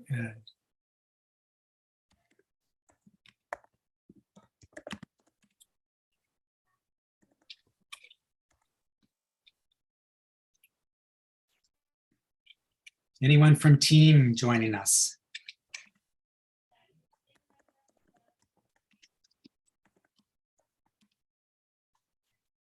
Grace, are you with us? Or Michelle? No, they may have left us. Okay, moving on. Sean, or anyone, or Karina from Vote Socialist? Yeah, I'm here. My name is Sean. My name is Sean Orr. Just grateful to everyone. Just trying to listen and take as many notes as I can. And a large part of our platform is about uplifting these grassroots organizations and marginalized voices. and creating a collaborative platform as we did in the spirit of the municipalist movement in creating our platform. My connection to the food and food security is that I've been involved in the food industry for 20 years. Although I'm just a dishwasher, I am very passionate about food and where it comes from. And I work at a very good restaurant that's moving along those lines. Of course, could be better. Also, my mother is doing some great work in decolonizing Irving House in New Westminster. But together with my colleague, Andrea Pinochet Escudero, we would add food hubs to parks. We would restore complex ecosystems and Indigenous food forests in parklands. And we would facilitate the creation of community-led collaborative urban food gardens. But I think more importantly, we would scale up mutual aid projects like we've done with the Democratic Socialists of Vancouver have done with their free food pantries and free fridges, replicate Britannia's food security model, add low-cost meal programs like Carnegie's everywhere. But I mean, just when it comes down to it, it's money and it's funding. And a lot of you have talked about that. And the best way to do that is to defund the VPD and to offer land back. And those are both in our platform, and I'm very passionate about those things. So thank you very much for giving me the opportunities to speak on that. And thanks for everyone for speaking. Thank you so much, Sean. I'm just wondering if we have any last parties remaining. Nick is Nick Charette? Yeah. Hey, Nick. Hi. Starting out. Thanks for joining us. Cheers. Yeah, I'm Nick Charette. I currently work for the school board, and I'm usually in the inner city schools. So I can see how much those lunch programs affect equity for the kids in those schools, and I can appreciate what food security is and what it can mean. The Parks Board, I used to work for them about 15 years ago, and I was in the arboriculture, so I understand how poised that branch of the city is in contributing to our city's food security. The community gardens are a big thing, and I think that we should be focusing on expanding them. And I also think that it's very possible to be phasing in fruit trees. There's 100,000 trees in the city that the city takes care of. And when I was working there, I asked about why we don't have them, and there was not a good answer for lack of fruit trees in the city. As far as that goes, I don't have a lot else to say. I haven't have a ton of experience in this, but with respect to what Dawn was saying about gardens aren't enough, it's true. And when she was talking about healing the land, I would really like to explore what that would look like in a city like ours. Yeah, that's other than that, working in the park board, I know that navigating bureaucracy is the biggest hurdle. I know there's a lot of moving wheels about getting the right kind of trees in the right kind of place and how that happens. And yeah, that would be one of the bigger challenges in getting something like that working. Awesome. Thank you, Nick. It's great that you have some inside experience working with the city. I think that'll help you. Is Carla here from Vision Vancouver? Hi, Carla. Hello, everyone. Thank you so much for sharing everyone tonight. It's really incredible, the work that's being done across the city, and really deeply appreciate. I see it in my neighborhood in Strathcona with the food hub here, and with the work done on the Hastings farm with the Downtown East Side and Dudes Club and all the affiliated groups. I'm coming to you. My name is Carla Frankel. I am a Parks Board candidate with Vision Vancouver.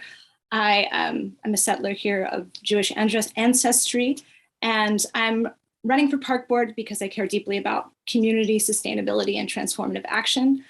I have a background in architecture, but most recently I've been the president of the Strathcona Community Garden for the past 5 years, leading hundreds of volunteers in stewarding the land. And I found it to be truly transformative of having my hands in the soil and working in community, and the power of that connection and building community is amazing.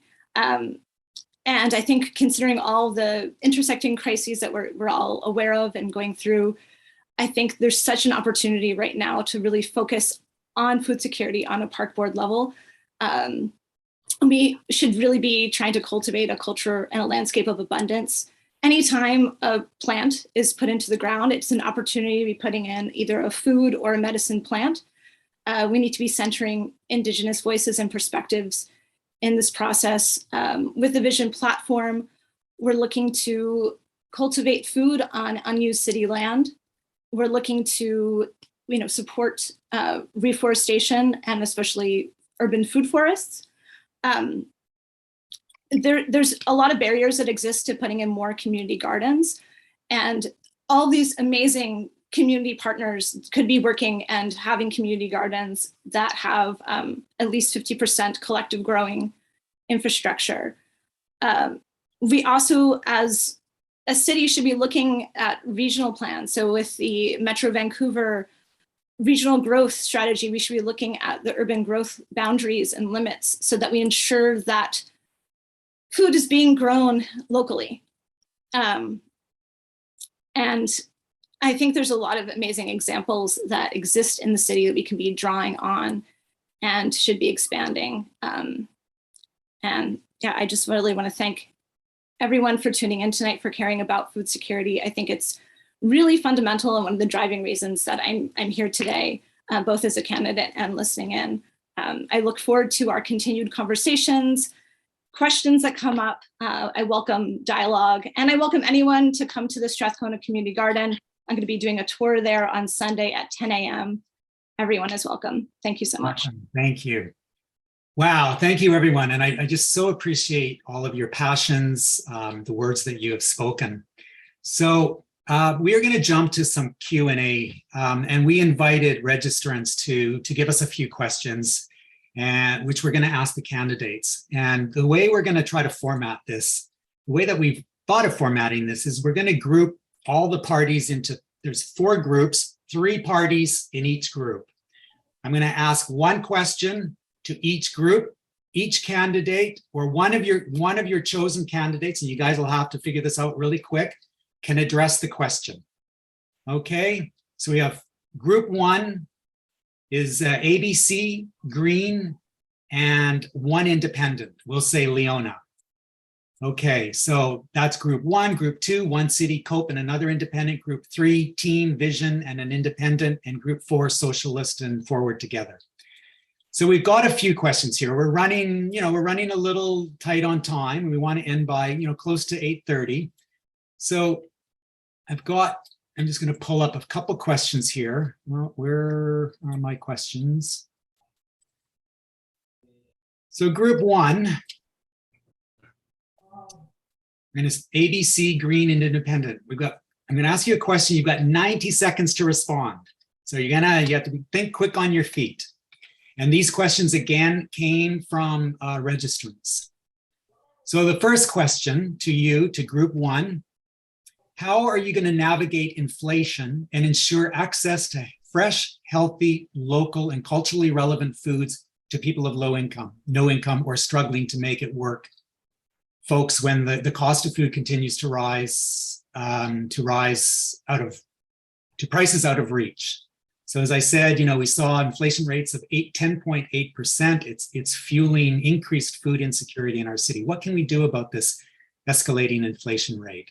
So again, back to our group 1, ABC, Green, and Leona. You've got 90 seconds, starting with the ABC candidate. Thanks very much for the question. It's a very good question, of course.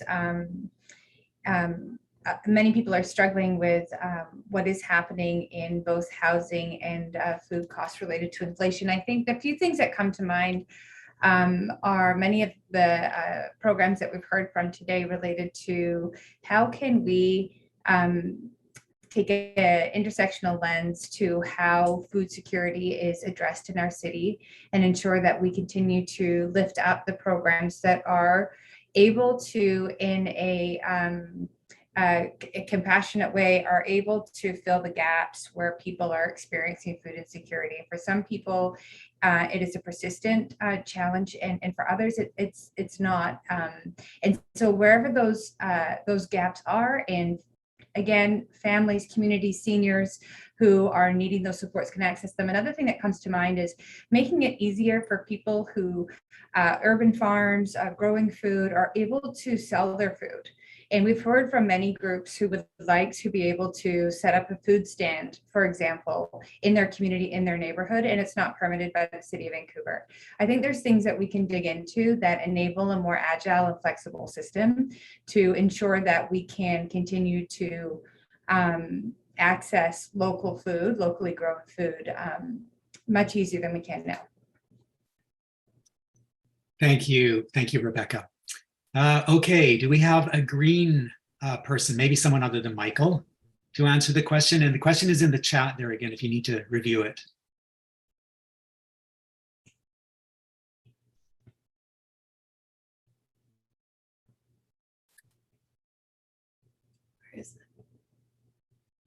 Do we have a green candidate?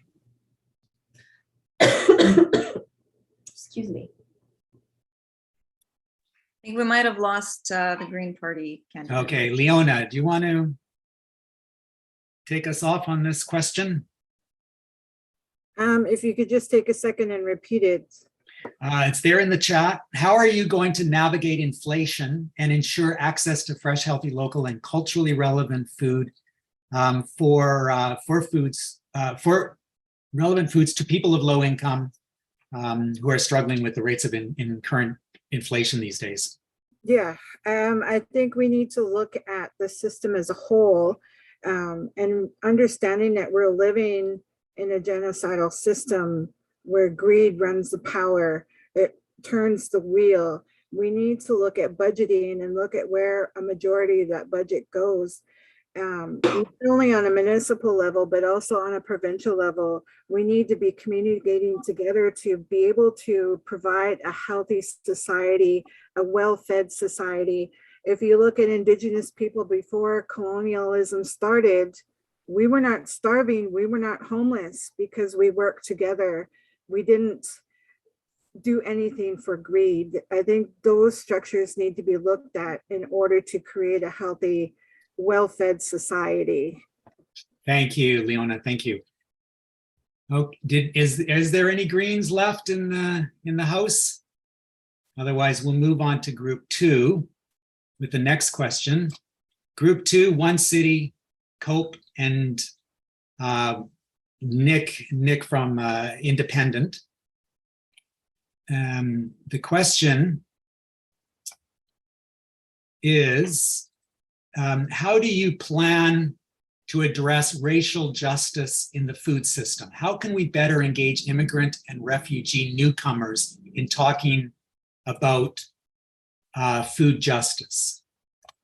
Maybe Nancy, would you like to answer that question? And Ian, could you please type the question in the chat as well? Yeah. We don't see it. I just want to tell you, we had an experience quickly on Latino community used to organize around parks and share food and bring food. And then unfortunately, in that time, the inspectors of the city, were insensible to the fact that food brings people around. And I remember a couple of incidents where they throw chlorine on the food because it was not clean, and I think we need to understand that food is an important element of coherence. It's your last resource and brings people together. So I would definitely look into educating everyone in the city, inspectors and everyone else, that the importance of food that has for culture, the respect we owe to food, the respect we have to those hands and those women who cook that food, and the importance that this brings to the communities when they gather together on the few spaces, like, we don't have, unfortunately, Chinatown. So the small spaces where the Latino community meet, it needs to be respected, it needs to be encouraged, it needs to be given spaces, because not every community has those spaces. So I would think it would be very important to educate everyone that the food of every community, the same as I live in Collingwood, enjoys. So, we've been participating also in the activities to defend the Filipino stores, the same as the Latino store that is going to disappear. So working to keep those places, those buildings, that as part important of the community would be something that we would definitely work very hard to do. And we are doing it. So okay. Thank you so much, Nancy. Food justice is certainly a huge issue in any conversation around equity. Absolutely. With regards to our green candidates, one of them lost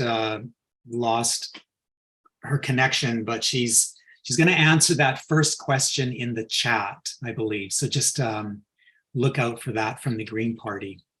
Thank you, Cope. Nick, are you still with us as an independent? Yeah. Yes. And you got the question there? Yeah.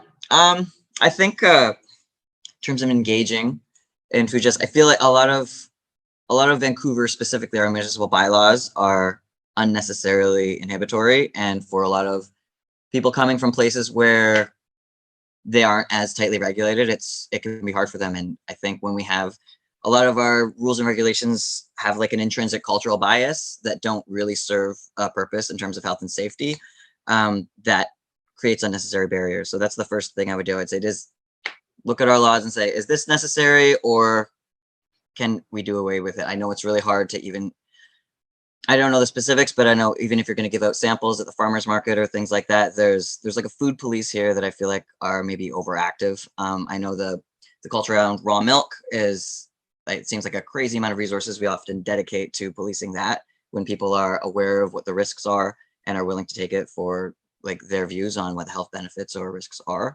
So that's the way I would deal with that, just at first glance. Yeah. Deregulation. Yeah, some good suggestions there. Thank you. Okay, thank you, everyone. Our group 3, team, vision, and me are independent. The question to you is, what should Vancouver prioritize to increase food security in light of accelerating climate change? You probably got some ideas from the speakers. So again, what should Vancouver prioritize to increase food security in light of accelerating climate change? Do we have a team person willing to answer that question? I believe we don't have team candidates here with us today. Okay. Vision. Would someone from Vision like to answer that Yes, question? hello, it's me, Carla. Hey, Carla. So I think that the main thing to address climate change, I mean, it was mentioned earlier, but to me, it's really ensuring that our food system is as local as possible. So growing food in the city, growing food in Vancouver, I think is a huge benefit in terms of that. Also looking at food waste, I think an enormous amount of food is wasted. So I think we could look at, supporting markets that sell produce that's on its way out, scratch and dent, non-perishables as well. And also I think that there are apps that are being developed to sell like restaurant food that is on, at the end of the day, to sell restaurant food for folks that is at a fraction of the cost that it is in the restaurant. So looking at programs like that, but really getting plants in the ground, getting community engaged to growing food here in Vancouver, I think is the biggest thing that we can do. And a lot of, I went down to farmers on 57th. They're growing a lot of food. The folks on Hastings are growing a lot of food. Soul Food is growing a lot of food. There's so much capacity here. We can do so much. And I think that we can eliminate some barriers, like the business license that Soul Food had to get was exorbitantly expensive. Just looking at creating policy that really promotes and supports food growing here and selling food and the whole economy around it. Mm-hmm. Great, thank you so much, Carla. I'm with you there. Okay, so Ami, would you like to? Yeah, speak to this? thanks. Thank you so much, Ayan. And I agree with Carla and also Nick. I love their suggestions. But I think if we really want to solve this issue, this is not just one particular groups, but I think that we have to look at the 360 lens in order for us to be able to address this issue. And I agree that most of our foods are coming from a distance. And so in order for us to ensure that we have security, we have to come up with innovation and creativity. One of the things that I think would be so great to have, since we have lots of buildings, is to encouraging people to maybe create or start their gardens up on the roof or anything else that has the expansion that we could grow our own foods. And so I think we also need to educate and bring the business owners, like grocery stores owners, into the conversation so that they can know what's been happening. Now, when I shop, I see this dent apple, and if I ask, hey, you guys, are you actually selling this half price? And they said, no, we normally just throw it away. I'm like, why? So it doesn't make any sense. And that's why I think education, as Joey touched base earlier, it's so fundamental to ensuring that we have sustainable and that we can feed our city. Thank you. Thank you so much. Lovely. I'm just going to jump back to the first group. We missed the green response to that first question around inflation. It's there in the chat, and I'm going to read it to everyone in fairness to the Green Party. So this is from the candidate Devyani Singh, and she says, as Mike had mentioned, access to healthy food is very important to the Greens. One of the initiatives we have been talking about is food gardens on school grounds. There are schools in each community and have ample space to be able to use it for learning and food. Such initiatives would help low-income people. There is also the idea of having urban food forests, such as the Indigenous food forest, all over the city. We need to reduce waste from grocery stores and restaurants and ensure it is used by those in need. Sorry for the short answer. I wish my speaker worked. So thank you for that. Okay, we're almost at time. We've got one last group, Socialist, Vote Socialist, and Forward Together, only two in that group. So the question to you, sorry, let me just bring it up here. This final question: will policy development ensure we find food sovereignty and security within a near future? Will policy alone be enough? We've talked a lot about policy. How do we get to a more like a real food just and food sovereignty goal or place? So someone from Vote Socialist? Yeah, for sure. No, I don't think policy alone is going to do that, and I think that's kind of our strengths of our platform, is that we would lean on a lot of the groups already doing the work on the ground, already doing the work in our communities and the front lines, and that are experts in these fields. I mean, I'm not an expert in food security. I would ask you. I would ask Kids Care. I would ask all the people that spoke today. I would ask and I would give them, like I said before, properly fund them. Like you said, I think in the beginning you said it was 0.06 of the budget goes towards food security, or compared to that city in Brazil that was 2%. And the VPD takes up 21%. That's just unsustainable in every way imaginable, right? It's just it's ridiculous, as Tanya is saying in the chat. And we'd absolutely have to fund those groups already doing the work. And policy alone can't do it. I would just love to be that advocate for everyone. and make that point across things. Because I think a lot of people have the quick answer, the political answer, and I don't, so thank you. Thank you. Thank you very much, Sean. And thank you for joining us today. So our last speaker from Forward Together, Dulcie and Tessica, one of you, Dulcie, do you want to maybe answer that question? Yeah, sure. I'd love to. And I just want to take the opportunity as we close to just thank all of you organizations, all of you activists doing the work day after day. I see you out there. Like, I am part of the West Side Food Collaborative, which is how I know some of you. And oh, cool. And I really, you're just the unsung heroes of our world. People don't see all the food insecurity around us, and you do the work. And I think that's part of the answer to your question. It's a big part of the answer to your question. The change we seek is embodied in the work that you're doing now and the work you're doing to push us forward as elected people, maybe to do better for you and to do better to actually embody the vision. And I think you've already moved things forward quite a lot in ways that I really appreciate. I was in the small town that I grew up, I've used a food bank and I have to say that I think the way that the conversation has shifted to dignified, culturally connected, healthy food and food security and opportunities for meals and community instead of like handouts in a line. I think you may not realize how much you've already accomplished in doing that and how much it means to people.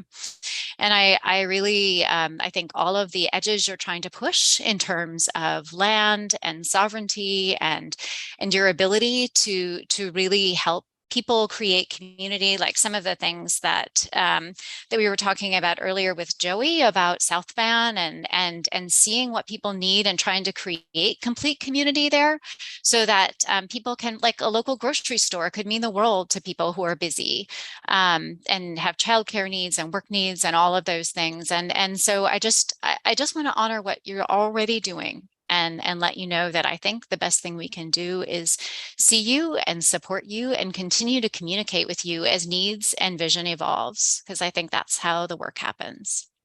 Thank you. Wow. Thank you, Dulcie. Wow. Thank you, everyone. I'm just so honored to have been part of this event tonight, to be with you all and to hear such wonderful words from both our speakers and from all the candidates. I'm impressed, I have to admit, by the candidates' responses. And it's going to be a tough election. There are a lot of great candidates, and I'm excited by the words that you've spoken, and I appreciate you attending tonight. It shows us that you are committed to a better, more just, more sustainable, more land back focused food system in Vancouver. On that note, and we're almost right on time, we're 8 minutes past, I think we'll just call it a wrap. And again, I very much appreciate everyone's attendance, including all the participants. Thank you to the organizers. And again, this is just scratching the surface. There's been a serious gap in our ability to move policy forward from the grassroots. And part of that is because we've been struggling through COVID to just get food to people. We have not been able to do the policy and the advocacy, the systems changing work that we really need to be doing, that we want to be doing. Recognizing that systems change work has to be done in conjunction with things like basic food provision.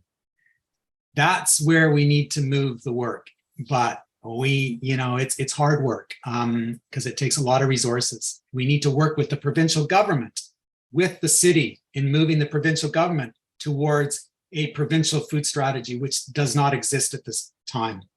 Dr. Tammara Soma alluded to that need for a more comprehensive food strategy. We have one in Vancouver, we need one at the provincial level, and the city working together with the province can help with that. So there's so much more work to do. And those of us in the organizing committee have been talking about, yeah, this is tough, 2 hours. How can we possibly talk about all the complexity in the system? Yes, there's need for a longer symposium to really dig into this, to look at how we can bring more of that lived experience to policy making. And that's not happening very well in the city, I would have to say. We need a better engagement process. We need more resources to be able to bring your voices to that political sphere. With that, I will bid you all good night and farewell, and thank you again so much for all the great work that you are all doing, and to all the candidates and participants and organizations, thank you. Good night, everybody.